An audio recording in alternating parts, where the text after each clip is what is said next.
Bom dia, a graça e a paz do Senhor Jesus. Veremos hoje o capítulo de número 3 do livro de Joel, o último capítulo. Nós já tínhamos falado anteriormente que seriam 5. O livro de Joel não tem 5 capítulos, mas 3. E este é o último capítulo, julgamento e bênçãos finais, a restauração de Israel. Estamos vendo o 7º livro, Joel, dos últimos 17 livros da Bíblia, que são chamados livros proféticos, os quais são divididos em profetas maiores e profetas menores.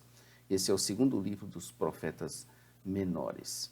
Esses profetas posteriores constituem, os profetas menores constituem cerca de 67 capítulos com 1.050 versículos, uma média de quase 16 versículos por dia. Abra aí a sua Bíblia para você ler, fazer uma leitura prévia do capítulo 3 antes de nos ouvir. Eu sou o pastor Daniel Deusdedit da igreja Os Semeadores. Como já dissemos, esse livro possui 2 temas teológicos centrais. O conceito do dia do Senhor, que está associado a um dia de julgamento contra o povo de Deus, e um dia de arrependimento. E o arrependimento. Respostas divinas ao arrependimento. Como já falamos nessa parte 3, que é a última parte desse livro, estamos vendo que Deus respondeu ao arrependimento do seu povo com promessas de julgamento final de seus inimigos e com bênçãos para o seu povo arrependido. São as respostas divinas ao arrependimento. O Senhor, o Deus da aliança, prometeu renovar a terra e o seu povo à medida que este respondesse em arrependimento às crises de 1:2 até 2:17. A renovação redentora do povo de Deus culminará um dia na devastação final dos inimigos de Sião e na derradeira exaltação da própria Sião. Esses capítulos foram divididos em 2 sessões. A promessa de Deus de renovação, que já vimos no capítulo 2, e agora julgamento e bênçãos finais. Julgamento e bênçãos finais. Os 21 versículos deste capítulo 3, de bênçãos e julgamentos finais. Ele é composto de bênçãos e julgamentos finais. A resposta de Deus às crises do seu povo terá o seu clímax no dia do Senhor, um dia no qual Deus julgará todos os seus inimigos, versos 1 ao 17, e abençoará o seu povo para sempre, versos 18 a 21. Assim, nossa divisão também vai seguir. Primeiro, o julgamento das nações, depois, bênçãos para o povo de Deus. Então, vejamos a primeira parte, que vai até o verso 16. O iminente dia do Senhor incluirá julgamento contra as nações que se rebelaram contra Deus e perturbaram o seu povo. Começa-se o capítulo com a expressão naqueles dias e naquele tempo, sinônimo de naquele momento. Essa frase marca o início de mais uma série de promessas para o povo de Deus, conforme também podemos ver Jeremias 33:15, 50, de 4 a 20, onde o Senhor mudará a sorte deles também. Pode ser interpretado como trarei de volta do cativeiro. A restauração também incluiria o julgamento dos inimigos de Israel, todas as nações, por todas as injustiças contra o povo de Deus e contra a terra. As nações seriam ajuntadas e Deus as faria descer ao vale de Josafá, também conhecido como Vale da Decisão, mencionado no verso 14. O nome significa o Senhor julga. E é um símbolo do que estava para acontecer no dia do Senhor. Não se trata da menção a um vale específico, mas seria ali que o Senhor entraria em juízo contra elas. Isso porque o seu povo e a sua herança havia sido espalhado e repartido entre eles, e também depois de os prisioneiros terem lançado sortes. As crianças indefesas foram negociadas e vendidas para propósitos de libertinagem. Logo depois da deportação do povo, a terra foi redistribuída entre os conquistadores.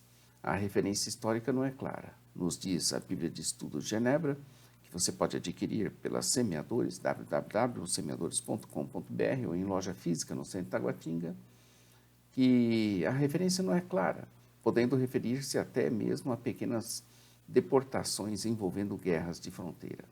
A acusação legal contra Tiro e Sidom, isto é, parte costeira da Fenícia, Sidom, e as regiões da Filístia, isto é, a parte costeira da Palestina, refere-se a seu envolvimento na captura e no tráfico de israelitas como prisioneiros de guerra.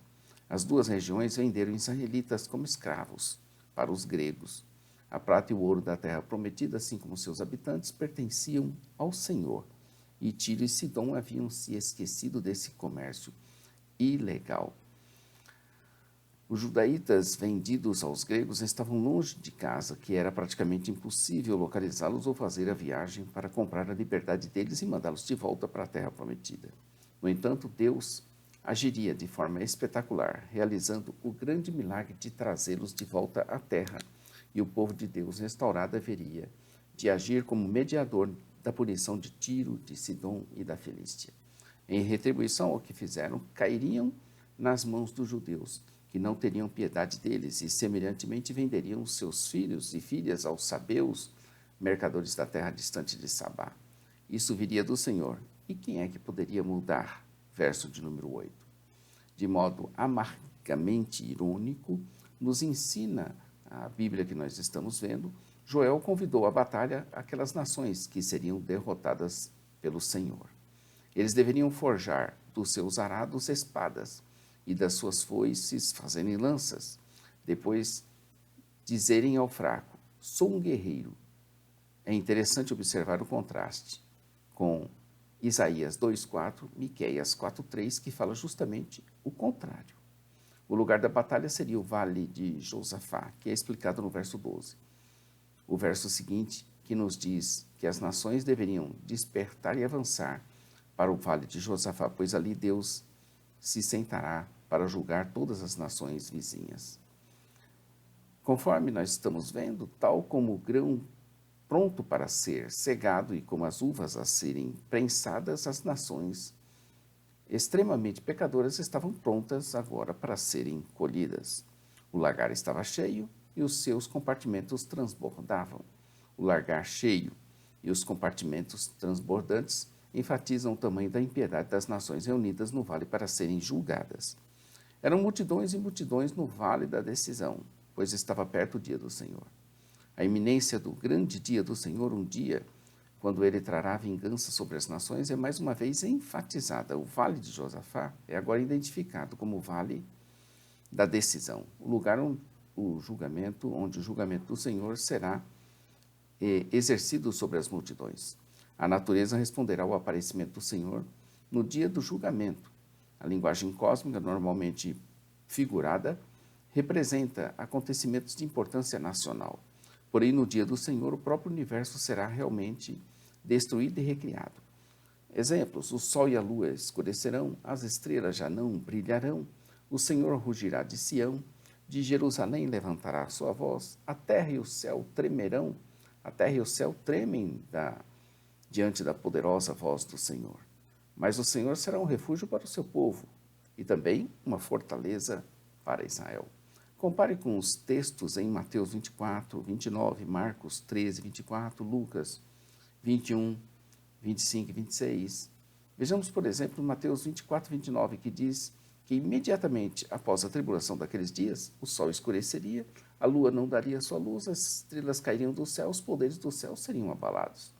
No meio das extraordinárias manifestações da ira do Senhor contra as nações, Deus protegeria o povo da aliança, sendo para eles um refúgio e uma fortaleza. Então, bênçãos para o povo de Deus, a partir do verso 17, até encerrar o livro. Até o final do livro, agora veremos as bênçãos para o povo de Deus, embora as nações sejam julgadas, o povo de Deus arrependido será abençoado para sempre no dia do Senhor. E quanto aos que não se arrependerem, somente restará para eles o mesmo juízo das nações. Por isso que o escritor de Hebreus exorta o povo a entrar e se esforçar para entrar no descanso de Deus, para não serem achados no engano da incredulidade. Hebreus 4:11. Procuremos, pois, entrar naquele repouso, para que ninguém caia no mesmo exemplo de desobediência. Uma das expressões favoritas de Ezequiel aparece aqui também. Saberão que eu sou o Senhor. Em Ezequiel há cerca de 96 expressões dessas, e sempre associadas ao juízo de Deus, quando este não tinha mais jeito de se evitar. Aqui a expressão vem acompanhada com a explicação de que o Senhor habita em Sião. A experiência de Judá quanto à proteção de Deus, ele habitando conosco, mesmo enquanto ele está irado, aprofundará a noção da realidade da presença de Deus em seu meio, ou seja, em Sião, o santo monte do Senhor. o Novo Testamento explica que essa promessa será finalmente cumprida nos novos céus e também na nova terra, Apocalipse 21:3. A cena final do drama, verso 18, é de prosperidade e de bênçãos paradisíacas, como uma fonte da casa do Senhor, como nascente de um rio que dá vida e que rega até mesmo o vale seco e estéril onde crescem as acácias. O Novo Testamento prevê o cumprimento dessa profecia na volta de Cristo Jesus. Joel 3 começa: pois eis que naqueles dias e naquele tempo, em que eu restaurar os exilados de Judá e de Jerusalém. Esse é o verso de número 1 do capítulo 3. E o 21, e purificarei o sangue que eu não tinha purificado, porque o Senhor habita em Sião. O Egito e Edom, inimigos históricos de Israel, e aqui, representação de todos os inimigos de Israel, ficariam em ruínas após o julgamento. Ao contrário de seus inimigos, Judá e Jerusalém serão abençoados e possuirão perpetuamente a terra prometida. A continuidade desse bendito arranjo corresponde ao ensino do Novo Testamento sobre vida eterna nos novos céus e na nova terra. Veja Apocalipse 21. Joel deixa transparecer uma nota de promessa e certeza ao relembrar a todos os ouvintes e leitores a soberania eterna de Deus. Portanto, o povo da aliança de Deus deve prosseguir, confiando na sua fidelidade. Amanhã estaremos aqui com um novo livro, o livro de Amós. Pastor, boiadeiro, colhedor de sicômoros e profeta. Não perca, hein? Inscreva-se no nosso canal, conheça nosso blog e site jamaisdesista.com.br. Lá você encontra a parte escrita dessa narrativa. Também você pode acessar nossa loja virtual, ossemeadores.com.br, onde você tem livros, bíblias, inclusive a Bíblia de Estudo de Genebra. Conheça nosso programa de rádio, radio.ossemeadores.com.br. E também nós temos a nossa programação de oração diária, às 8h30, Momento Missionário. E às 15 horas no sábado, esse Momento Missionário é com o pastor Johnny Ramos, diretamente da Suécia. Amém? Que Deus abençoe seu dia, seu ministério, sua vida. Cristo Jesus está voltando. Então até amanhã com Amós, hein? Maranata, ora, ora, vem, Senhor Jesus. Deus te abençoe, querido.